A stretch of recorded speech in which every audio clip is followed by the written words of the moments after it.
അവിടെ കയറി ചെന്ന് കഴിഞ്ഞാൽ നമ്മളവർ ആക്രമിക്കപ്പെടുമോ എന്നുള്ള ഭയമാണ് എനിക്കുള്ളത്. നമ്മളെ ശരിക്കും പറഞ്ഞ് ചതിച്ചതാണ്, ട്രാപ്പിലാക്കിയതാണ്.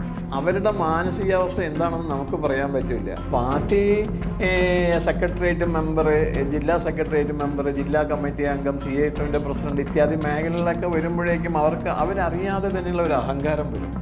ഞാൻ എന്തും കാണിക്കും, നിങ്ങളെങ്ങനെ എന്നെ നേരിടും, അതാണ് ഏറ്റവും വലിയ പ്രധാന വിഷയം. ഇവിടെ നിരപരാധിയായ അസുഖം കാരണം താൻ പണം ഇൻവെസ്റ്റ് ചെയ്ത് തുടങ്ങിയ സ്ഥാപനം സുഹൃത്ത് ബന്ധത്തിൻ്റെയും വിശ്വാസത്തിൻ്റെ പേരിലും നടത്താൻ കൊടുത്തിട്ട് അവസാനം എല്ലാം തട്ടിയെടുത്ത് മോഷണം നടത്തി ചതിച്ച ജോൺ ഫെർണാണ്ടസും ഭാര്യ ജെസ്സിയും ഒരിക്കലും അവർ ഒരു തരത്തിലും മാപ്പർഹിക്കുന്ന ആൾക്കാരെല്ലാം ഇക്കഴിഞ്ഞ ദിവസമാണ് CITU ജില്ലാ പ്രസിഡന്റും മുൻ MLAയുമായ ജോൺ ഫെർണാണ്ടസ് നടത്തിയ തട്ടിപ്പിനെ കുറിച്ച് അഥവാ മോഷണത്തെക്കുറിച്ച് ഒരു സുപ്രധാന വീഡിയോ ഞാൻ ചെയ്തത്. ആ തട്ടിപ്പിനിരയായ ശ്രീ വേണുഗോപാൽ നൽകിയ വിവരങ്ങളുടെ അടിസ്ഥാനത്തിലാണ് ഞാൻ ആ വാർത്ത ചെയ്യാൻ കാരണം. ആ വാർത്ത എറണാകുളം ജില്ലാ കമ്മിറ്റിയിൽ മാത്രമല്ല പാർട്ടി അണികളിൽ മുഴുവൻ വലിയ ചർച്ചയായിരുന്നു. ഇപ്പോൾ ഇതാ ജോൺ ഫെർണാണ്ടസിന്റെ കൂടുതൽ തട്ടിപ്പുകളെ കുറിച്ച് തട്ടിപ്പിനിരയായ ശ്രീ വേണുഗോപാൽ വിവരിക്കുകയാണ്. നമസ്കാരം. നമസ്കാരം. എന്താണ് ഈ ജോൺ ഫെർണാണ്ടസ് ആ വാർത്ത പ്രസിദ്ധീകരിച്ചതിന് ശേഷമുള്ള പ്രതികരണം? പ്രശ്നങ്ങൾ തീർക്കാനെങ്കിൽ അദ്ദേഹം ശ്രമിച്ചു? അല്ല, ഞാനിവിടെയുള്ള എല്ലാ പാർട്ടി തലങ്ങളിലൊക്കെ പരാതി എഴുതി കൊടുത്തിട്ടുണ്ടായിരുന്നു. രേഖാമൂലം പരാതി കൊടുത്തിട്ട് പോലും അവരാരും അതിനെ മാനിച്ചില്ല എന്ന് തന്നെയല്ല. എനിക്കതിലൊരു വിഷമമായി പോയ കാര്യം എന്താണെന്ന് വെച്ച് കഴിഞ്ഞാൽ, ഇത് എന്തിനാണ് നീ ഇതിനൊക്കെ ഞങ്ങളോട് പറയാൻ പറ്റുന്നൊക്കെയുള്ള രീതിയിലാണ് ഇവർ നമ്മളെ സംസാരിക്കുന്നത്. അങ്ങനെയല്ലല്ലോ. ഒരു പരാതി ഒരു പാർട്ടി കേഡറിൽപ്പെട്ട ഒരു മുൻ MLAയും എറണാകുളം ജില്ലാ CITUവിൻ്റെ പ്രസിഡൻറ്റും കൂടാതെ ജില്ലാ സെക്രട്ടേറിയറ്റ് മെമ്പറുമാണ് അദ്ദേഹം. അപ്പം അദ്ദേഹത്തിന് ഒന്നാമത്തെ കാര്യം എന്താണെന്ന് വെച്ച് കഴിഞ്ഞാൽ എൻ്റെ സഹപാഠി ആയിരുന്നത് കൊണ്ടാണ് കൂടുതൽ അടുപ്പമുണ്ടായിരുന്നത്. അത് മൂപ്പര് മിസ്യൂസ് ചെയ്തിട്ടാണ് എന്നെ ചതിച്ചത്. അതിൻ്റെ മറ്റൊരു വശം എന്താണെന്ന് വെച്ച് കഴിഞ്ഞാൽ, എൻ്റെ അനാരോഗ്യ പ്രശ്നത്തിൽ ഞാനിനി പുറത്തു വരാൻ സാധ്യതയില്ല എന്നുള്ള ഒരു കണക്കുകൂട്ടലുകളാണ് അദ്ദേഹത്തിനും അദ്ദേഹത്തിൻ്റെ ഭാര്യയ്ക്കും ഉണ്ടായിരുന്നത്. അതനുസരിച്ചിട്ടാണ് മൂപ്പര് അതിൻ്റെ. എൻ്റെ ഒരു ചോദ്യം, താങ്കൾ ഇങ്ങനെ തളർന്നു കിടന്നപ്പോൾ താങ്കളുടെ മുൻ സുഹൃത്തായ ഈ ജോൺ ഫെർണാണ്ടസ് ഇങ്ങനെ ഒരു ചതി ചെയ്യുമെന്ന് താങ്കൾ പ്രതീക്ഷിച്ചിരുന്നു? ഒരിക്കലും ഇല്ലല്ലോ. കൂടെ പഠിച്ച ഒരാൾ, വളരെയധികം ആത്മബന്ധം ഉണ്ടായിരുന്നത്, ഒരു MLA, ജനപ്രതിനിധി, പിന്നെ പാർട്ടി സഖാവ് എന്നുള്ള രീതിയിലൊക്കെയാണ് അതിന് കൂടുതൽ പരിഗണന കൊടുത്തത്. അത് കൂടുതൽ പരിഗണന കൊടുത്തത് കൊണ്ടിട്ട് എനിക്ക് ഒരുപാട് നഷ്ടങ്ങളാണ് ഉണ്ടായത്. നമ്മൾ 100% എന്ന് പറയുന്ന രൂപത്തിൽ അദ്ദേഹത്തിന് വിശ്വസിക്കുകയും അതിൽ നിന്ന് നമ്മളെ അദ്ദേഹം എൻ്റെ ഈ എന്താ പറയുന്നത്, എൻ്റെ ലോണ്ടറിയുമായിട്ട് ഉള്ള ആ ബിസിനസ്സിൽ അദ്ദേഹം അത് മുഴുവനും അവിടെ നിന്ന് കടത്തിക്കൊണ്ടു പോവുകയല്ലേ ചെയ്തത്. അത് അദ്ദേഹത്തിൻ്റെ രാഷ്ട്രീയ ഫാബ്രിക്കോ എന്ന് പറയുന്ന താങ്കളുടെ സ്ഥാപനമാണ്. ലേറ്റസ്റ്റ് ആയ എക്യുപ്മെന്റ്സ് എത്ര ലക്ഷം രൂപയുടെ മൊത്തം? എല്ലാം കൊണ്ടൊരു 40 ലക്ഷം രൂപ പ്ലസ് വരും. അതിനകത്ത് 40 ലക്ഷം പ്ലസ് വരുന്ന എക്യുപ്മെന്റ്സ് എല്ലാം സഹിതം അദ്ദേഹം ഏറ്റെടുത്തുകൊണ്ട് സ്വയം ഇങ്ങോട്ട് വന്നതാണല്ലോ. എൻ്റെ വീട്ടിൽ വന്നതാണ്. അവർ ഭാര്യയും മകനും ജെസ്സി ജോണും കൂടിയാണ് എൻ്റെ വീട്ടിൽ വന്നത്. അപ്പോൾ സഹായിക്കാനുള്ള ഒരു മാനസികാവസ്ഥ എന്തായിരുന്നു വെച്ച് കഴിഞ്ഞാൽ, ജോണിൻ്റെ ഭാര്യ 2023 ഏപ്രിൽ 30 ഒരു സ്കൂൾ മാനേജ്മെൻറ്റ് സ്കൂളിൽ ക്ലർക്കായിരുന്നു.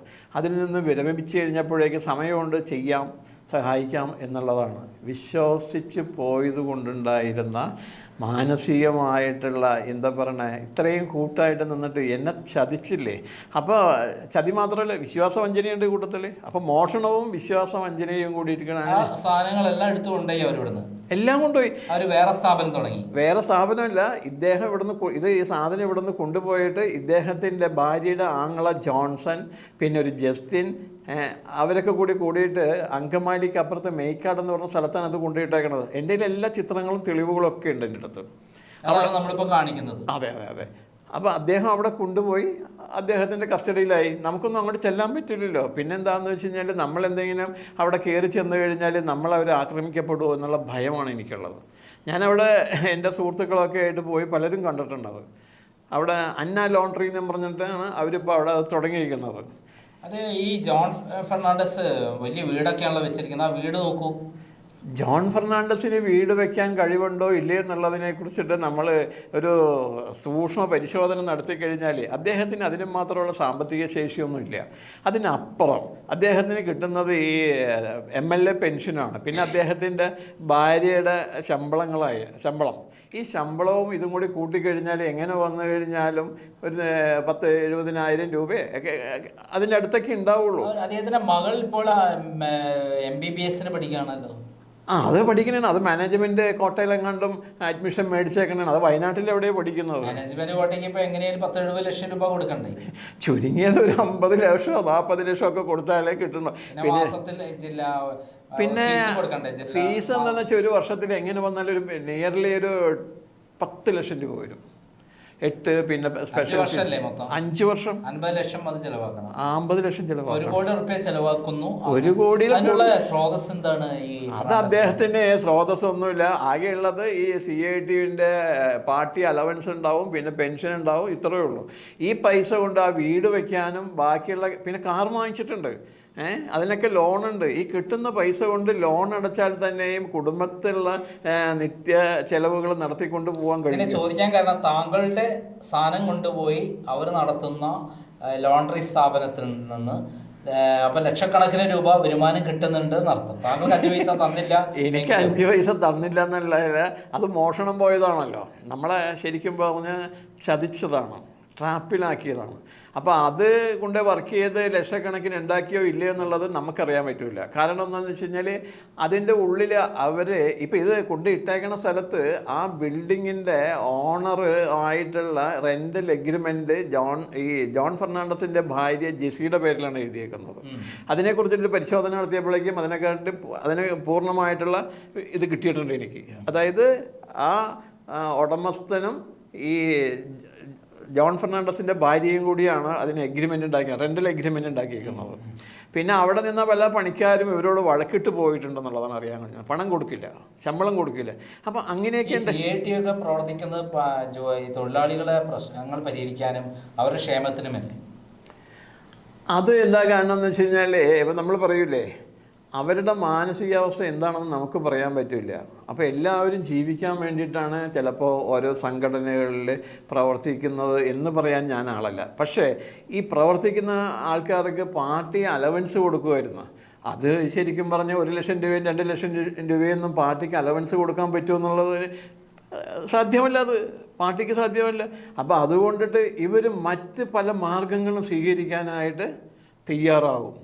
എന്നുവെച്ചാൽ അവരുടെ ജീവിത നിലവാരം ഉയർത്താനും മറ്റ് സാഹചര്യങ്ങൾ വലുതാക്കാനും വേണ്ടിയിട്ട്. അതായത് പിണറായി വിജയന്റെ കാലത്ത് എങ്ങനെ വരുമാനം ഉണ്ടാക്കാന്നുള്ളത് നമ്മൾ പറഞ്ഞ് പഠിപ്പിക്കേണ്ട ആവശ്യമില്ലല്ലോ. മാസപ്പടി നമ്മുടെ കരിമണൽ കർത്തേൻ്റെ അടുത്ത് മേടിച്ചതിൻ്റെ റെക്കോർഡൊക്കെ പുറത്തു വന്ന സ്ഥിതിക്ക് അതേപോലെ ബാക്കി എല്ലാവർക്കും മേടിക്കാന്നുള്ള ഒരു തീരുമാനമാണല്ലോ. അത് കുറ്റപ്പെടുത്താൻ പറ്റില്ലല്ലോ ഇനി. അല്ല, ആരും ആരെയും കുറ്റപ്പെടുത്തുക, വെട്ടിപ്പ് നടത്തുക എന്നൊക്കെയാണല്ലോ പിണറായി വിജയന്റെ സ്റ്റൈല്. ആ ഗവൺമെന്റ് കാലത്ത് ആ പിണറായി വിജയൻ ഭരിക്കുന്ന സമയത്ത് ഈ MLA അത് ചെയ്യുന്നത് തെറ്റുണ്ടോ എന്നുള്ളതാണ് എൻ്റെ ചോദ്യം. അത് MLA തീരുമാനിക്കേണ്ട കാര്യമാണ്. ജോൺ ഫെർണാണ്ടസ് അദ്ദേഹം നോമിനേഷൻ കിട്ടിയ ആയതാണ്, ജനപ്രതിനിധി ആയത് നോമിനേഷൻ കിട്ടിയാണ്, മത്സരിച്ച് വന്ന ഒരാളല്ല. ആംഗ്ലോ ഇന്ത്യൻ എന്നുള്ളതാണ്. അപ്പോൾ ഇദ്ദേഹം ഈ കലൂരായിരുന്നു. അപ്പോൾ ഇദ്ദേഹത്തിൻ്റെ പല ചരിത്രങ്ങളൊക്കെ കേട്ട് കഴിഞ്ഞപ്പോഴേക്കും നമുക്ക് എന്താ പറയണ ഭയങ്കര പ്രയാസം തോന്നി. അപ്പോൾ അദ്ദേഹത്തിൻ്റെ ഒരു അമ്മാവനുണ്ട്, കൊയിലോ എന്ന് പറയുന്നത്, അദ്ദേഹത്തിൻ്റെ വീട്ടിലായിരുന്നു ഇവർ താമസിച്ചിരുന്നത് എന്നൊക്കെയാണ് അറിയാൻ കഴിഞ്ഞിരിക്കുന്നത്. പിന്നെ അവിടെ നിന്നാണ് ഇവർ അങ്ങോട്ട് മാറി താമസിക്കുകയൊക്കെ ചെയ്തത്. പിന്നെ ഇദ്ദേഹത്തിൻ്റെ ഒരു സഹോദരൻ മുളകാട് ആ ഭാഗത്ത് എവിടെ താമസിക്കുന്നുണ്ട്. ശരിക്കും പറഞ്ഞു കഴിഞ്ഞാലല്ലേ ഈ തട്ടിപ്പ് നടത്താനുള്ള വലിയ മാനസിക ശേഷിയുള്ള ഒരു മനുഷ്യനാണ് എന്നാണ് ഞാൻ മനസ്സിലാക്കിയത്. ഞാൻ അദ്ദേഹത്തോട് മുമ്പ് സംസാരിച്ചപ്പോൾ വളരെ മാന്യമായിട്ടാണ് എന്നോട് പെരുമാറിയിട്ടുള്ളത്. അദ്ദേഹത്തിൻ്റെ ആംഗ്ലോ ഇന്ത്യൻ കാലാവധി കഴിഞ്ഞല്ലോ, പിന്നെ നിങ്ങൾ എന്താ MLA തുടരുന്നത്, ഈ പെൻഷൻ ഇതൊക്കെ വരുമാനം കൈപ്പറ്റാൻ പാടുണ്ടല്ലോ എന്നൊക്കെ ഞാൻ ചോദിച്ചിരുന്നു. കാരണം കേന്ദ്ര ഗവൺമെൻറ് അവസാനിപ്പിച്ചിരുന്നു ഈ ആംഗ്ലോ ഇന്ത്യൻ നിയമനം. അപ്പം അന്ന് എനിക്ക് വളരെ നല്ലതായിരുന്നു. പക്ഷെ ഇത് കേട്ടപ്പോൾ ശരിക്കും ഞാൻ ഞെട്ടിപ്പോയി. ജോൺ ഫെർണാണ്ടസിനെ പോലുള്ള ഒരാളാണോ അത് ചെയ്തത് എന്ന് വല്ലാതെ വിഷമം എനിക്ക് തോന്നി. കാരണം എന്ന് വെച്ച് കഴിഞ്ഞാൽ പാർട്ടി സെക്രട്ടേറിയറ്റ് മെമ്പർ, ജില്ലാ സെക്രട്ടേറിയറ്റ് മെമ്പർ, ജില്ലാ കമ്മിറ്റി അംഗം, CITUവിൻ്റെ പ്രസിഡന്റ് ഇത്യാദി മേഖലകളിലൊക്കെ വരുമ്പോഴേക്കും അവരറിയാതെ തന്നെയുള്ള ഒരു അഹങ്കാരം വരും. ഞാൻ എന്തും കാണിക്കും, നിങ്ങളെങ്ങനെ എന്നെ നേരിടും, അതാണ് ഏറ്റവും വലിയ പ്രധാന വിഷയം. കേസ് ഇപ്പോൾ ഹൈക്കോടതിയിലല്ല, CMB ഫയൽ ചെയ്തിട്ടുണ്ട്. Thrikkakara judicial first class magistrate കോടതിയിൽ കേസ് ഫയൽ ചെയ്തിട്ടുണ്ട്. ആ കേസ് കോടതി എടുത്തിട്ടുണ്ട്. ഇവർക്ക് നോട്ടീസ് അയച്ചെന്നുള്ളതാണ് എന്നോട് അഡ്വക്കേറ്റ് പറഞ്ഞത്. അപ്പോൾ അങ്ങനെ കേസുണ്ട്. അത് കളവിന് പരിചയമുള്ള CPMന്റെ ധാരാളം പ്രവർത്തകരുണ്ടല്ലോ, അവരൊക്കെ എന്ത് പറയുന്നു? അല്ല, അവർക്കൊന്നും എന്നോട് താല്പര്യം ഉണ്ടാവില്ല. കാരണം എന്ന് വെച്ച് കഴിഞ്ഞാൽ ഞാൻ അവരുടെ സംഘത്തിൽപ്പെട്ട ഒരാളല്ല. ഞാൻ ഇപ്പോൾ മുമ്പ് CPMന്റെ ഒരു പ്രവർത്തകനായിരുന്നു എൻ്റെ കുട്ടിക്കാലത്ത്. അതായത് 78 കാലം മുതൽ നമ്മൾ ഇതുമായിട്ട് വളരെ എന്താ പറയണേ പാർട്ടിയുമായിട്ട് ബന്ധപ്പെട്ട് ഇങ്ങനെ നടന്ന ആളാണ്. അന്നൊക്കെ ജോൺ ഫെർണാണ്ടസുമായി നല്ല ബന്ധമായിരുന്നു. അന്ന് ജോൺ ഫെർണാണ്ടസ് പാർട്ടിയിൽ ഉണ്ടോ എന്ന് എനിക്കറിയില്ല. കാരണം ഞാൻ വന്നു കഴിയുമ്പോൾ 78-79 കാലഘട്ടത്തിലൊക്കെയാണ് പാർട്ടിയിൽ പ്രവർത്തിച്ചു തുടങ്ങിയത്. അപ്പോൾ അതൊക്കെ ആ കാലത്ത് ഇല്ല. ഇദ്ദേഹം വളരെ വൈകിട്ടൊക്കെയാണ് പാർട്ടി മെമ്പർഷിപ്പിലൊക്കെ വന്നേക്കണേ എന്നുള്ളതാണ് എൻ്റെ. എന്തായാലും ഈ മെഡിക്കൽ സീറ്റ് വാങ്ങിയത് വഴിയും അതേപോലെ വീട് വെച്ചത് വഴിയും അദ്ദേഹത്തിന് ധാരാളം വരുമാനം, എക്സ്ട്രാ വരുമാനം ഉണ്ടെന്നുള്ള ഒരു കാര്യം താങ്കൾ എന്തെങ്കിലും പരാതി കൊടുക്കുന്നുണ്ടോ? ഞാൻ പരാതി കൊടുക്കുമല്ലോ, അന്വേഷിക്കണമല്ലോ. ഇത് സാധാരണ ഒരു മനുഷ്യനെ ഇതേപോലുള്ള സൗകര്യങ്ങൾ എങ്ങനെ ഡെവലപ്പ് ചെയ്യാൻ പറ്റും? അപ്പോൾ ഈ വരുമാന സ്രോതസ് എന്ന് പറയുന്നൊരു സാധനമുണ്ട്. ഇത് വെറുതെ ഉണ്ടാകുന്നതല്ലല്ലോ. ഇയാൾ ടാക്സ് കൊടുത്തിട്ട് ജീവിക്കുന്ന ഒരാളാണോ? ഏത് ഗവൺമെൻറ് ഓഫ് ഇന്ത്യക്ക് TDS കൊടുക്കുന്നുണ്ടോ? അയാളുടെ മറ്റേ എന്താ പറയണേ ഇൻകം ടാക്സ് കൊടുക്കുന്നുണ്ടോ? ഇതൊക്കെ അങ്ങനെയൊക്കെ പരിശോധന നടത്തിയാലേ ഇതിൻ്റെ യഥാർത്ഥ വശം അറിയാൻ പറ്റുള്ളൂ. പിന്നെ ആ വീട് സാധാരണ ഒരു മനുഷ്യന് ഉണ്ടാക്കാൻ പറ്റാത്തൊരു സംഭവമാണ്. ചെറിയ എമൗണ്ട് അല്ലാതെ. പിന്നെ അതിൻ്റെ ആ പെർമിസസിനകത്തും 3 2 ഗേറ്റ് ഏതാണ്ട് ഉണ്ടെന്നുള്ളതാണ് എനിക്ക് തോന്നുന്നത്. ഞാൻ പണ്ട് പോയിട്ടുള്ളതാണ്. കാരണം എന്ന് വെച്ച് കഴിഞ്ഞാൽ ഇദ്ദേഹത്തിൻ്റെ വീട്ടിൽ ഞാൻ 1 2 പ്രാവശ്യമൊക്കെ പോയിട്ടുണ്ട് പണ്ട്, ഈ കുറച്ച് കാലം മുമ്പ്. എന്തായാലും ഒരാളുടെ വ്യക്തിപരമായ കാര്യങ്ങളിലേക്ക് ഇറങ്ങിച്ചെല്ലാനൊന്നും താല്പര്യമുള്ള ആളല്ല ഞങ്ങൾ. ക്രൈം അതങ്ങനെയുള്ള ആളല്ല. പക്ഷേ ഇവിടെ നിരപരാധിയായ അസുഖം കാരണം താൻ പണം ഇൻവെസ്റ്റ് ചെയ്ത് തുടങ്ങിയ സ്ഥാപനം സുഹൃത്ത് ബന്ധത്തിൻ്റെയും വിശ്വാസത്തിൻ്റെ പേരിലും നടത്താൻ കൊടുത്തിട്ട് അവസാനം എല്ലാം തട്ടിയെടുത്ത് മോഷണം നടത്തി ചതിച്ച ജോൺ ഫെർണാണ്ടസും ഭാര്യ ജെസ്സിയും ഒരിക്കലും അവർ ഒരു തരത്തിലും മാപ്പർഹിക്കുന്ന ആൾക്കാരെല്ലാം ചെയ്ത് ക്രൂരമായ സംഗതിയാണ് എന്നുള്ള കാര്യം സംശയമില്ല. ജോൺ ഫെർണാണ്ടസ് അനധികൃത സമ്പാദ്യവും ഉണ്ടാക്കിയിട്ടുണ്ടെന്നുള്ള വിവരത്തിന് യുദ്ധത്തിനിറങ്ങുകയാണ് ശ്രീ വേണുഗോപാൽ. നന്ദി, നമസ്കാരം.